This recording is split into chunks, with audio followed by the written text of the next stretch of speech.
Take that boring chicken breast and level it up by making the most flavorful and delicious chicken cutlet.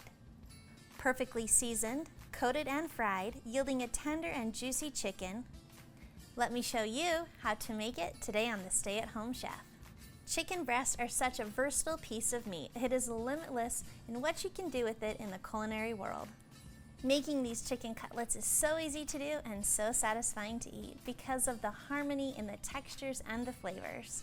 To start our chicken cutlets, we need, well, chicken. And I'm using 2 chicken breasts that are pretty decent size.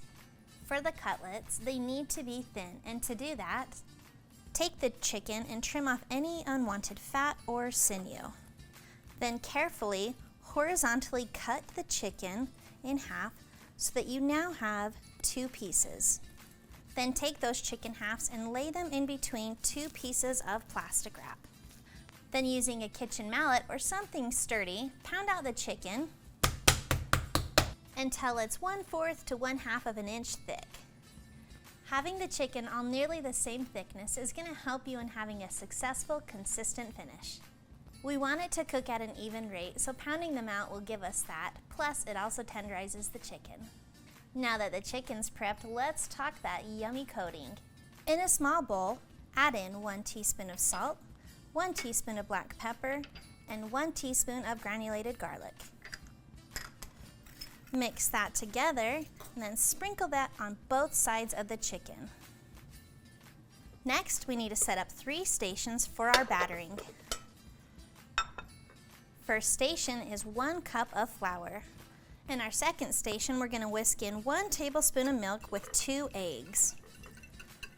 And in our third station, 1 cup of panko breadcrumbs, 1/4 cup of finely grated Parmesan cheese, and 1 tablespoon of Italian seasonings. Go ahead and mix that together. Go ahead and take the seasoned chicken breast and run it through the dipping stations. First up, the flour. Make sure to get both sides, shake off the excess, dip it into the egg mixture, and then drip off any excess. Then finish off by pressing that into the panko crumbs. Go ahead and use your hand or a spoon or something to really get it into it. Place it on a baking sheet and repeat.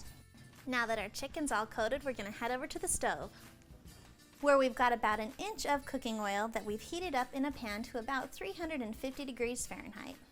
Gently place the chicken into the hot oil, and don't crowd the pan or add in too many pieces. It will drop the temperature of the oil and it won't cook properly. Let it cook for about 90 seconds to 2 minutes, and then flip it over so the other side can fry as well. Let it cook for another 2 to 3 minutes, and what you're looking for is that deep golden color, and you can hear how crispy it is. Once it's safely cooked to an internal temperature of 165 degrees Fahrenheit, remove from the oil and place on a cooling rack or a paper towel-lined plate.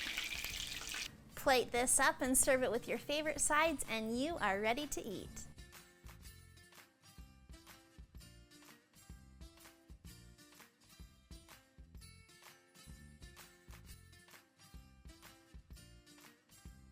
Thanks for watching. You can find the full written recipe in the video description below. Be sure to check out thestayathomechef.com, where you can find hundreds of restaurant quality recipes you can easily make at home. We'll see you later.